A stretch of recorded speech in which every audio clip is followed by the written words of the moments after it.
Hello friend, welcome to my channel. তোমরা কেমন আছো? নিশ্চয়ই ভালো আছো। আমিও ভালো আছি। আজকে চলে এসেছি আমি 6টা লেচি নিয়ে। আটার লেচি আমি ভালো করে মেখে নিয়েছি। এবার 6টা লেচি বানিয়ে নিয়েছি। এবার এরকম করে আমি পুর ভরবো। আলুর পরোটা বানাবো। এখানে আমি আলুর পুর করে নিয়েছি। আলুর মধ্যে কাঁচা লঙ্কা, জিরে গুঁড়ো, চাট মশলা দিয়ে আমি আলুটাকে ভালো করে মেখে নিয়েছি। নুন তো আছেই, আর তেল একটুও দিইনি, তেল ছাড়া। হ্যাঁ, এবার এই ডোটা দিয়ে আমি আলুর পুরটা ভরবো। দেখো আমি আলুর পুরটা ভরছি কি সুন্দর করে। তোমরাও ঠিক এইভাবে পুরটা ভরে নেবে। এরকম করে আস্তে আস্তে মুড়ে মুড়ে একটু একটু করে ঢুকিয়ে তারপরে মুখটা আস্তে করে বন্ধ করে দেবে। এরকম করে আমি 6টা লেচি আলুর পুরটা ভরে নেব। হ্যালো বন্ধুরা, আমার সব কটা লেচিতে পুর ভরা হয়ে গেছে। এবার দেখো বেলছি সুন্দর করে, হালকা হাতে, বেশি চাপবে না, তাহলে পুরগুলো বেরিয়ে যাবে।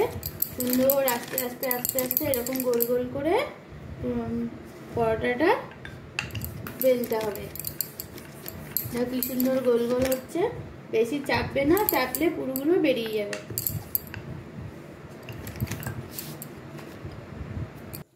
এবার দেখো আমি ফ্রাই প্যানে আমি বসিয়ে দিয়েছি। আমার এই ফ্রাই প্যানটা কালো, কিন্তু ভালো। কালোরা একটু ভালোই হয়। আর আমি যখনই কোনো ভাজাভুজি এই পরোটা করি, আমি এই ফ্রাই প্যানটা ছাড়তে পারি না। এই ফ্রাই প্যানটায় না খুব সুন্দর ফ্রাই হয়। দেখো পরোটাটা উল্টে দিয়েছি। আবার আরেকটা পরোটা আমার বেলা হয়ে গেছে, আর একটা পরোটাও আমি দিয়ে দিচ্ছি। তোমরা ভাববে যে ফ্রাই প্যানটা কি কালো, কিন্তু কালো না। ফ্রাই প্যানটা ননস্টিকের, রান্না করতে করতে এরকম হয়ে গেছে, কিন্তু ফ্রাই প্যানটা খুব ভালো। দেখো পরোটা দুটো প্রায় আমার শুকনো ফ্রাই প্যানে সেঁকা হয়ে গেছে। এবার আমি হালকা তেল দিয়ে আমি পরোটাগুলোকে একটু মাখিয়ে নেব। যতটা তেল কম দেওয়া যায় ততটাই আমাদের শরীরের পক্ষে ভালো। দেখো কি সুন্দর পরোটাটা হচ্ছে।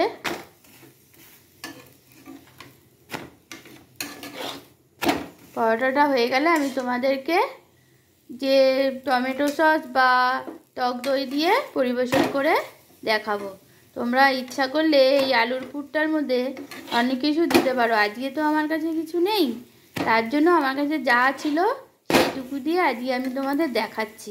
পরে অন্যদিন আর একটা ভিডিওতে তোমাদের আলুর পরোটাটা আরও সুন্দর করে দেখাবো। এইটা কিন্তু পুরো নিরামিষ, ভেজ। তোমরা যারা ভেজ খাও তাদের পক্ষে এই পরোটাটা খুব লোভনীয়। দেখো বন্ধুরা, আমার আলুর পরোটা পুরো ভেজ, নিরামিষ। আমার আলুর পরোটা পুরো রেডি। তোমাদের যদি আমার এই রেসিপিটা, সহজ রেসিপিটা যদি তোমাদের ভালো লাগে, তোমরা বাড়িতে করে দেখো। যদি ভালো লাগে তাহলে আমাকে কমেন্ট করো, লাইক করে শেয়ার করো, আর সাবস্ক্রাইব করে আমায় ভালোবেসে আমার পাশে থেকো। Thank you.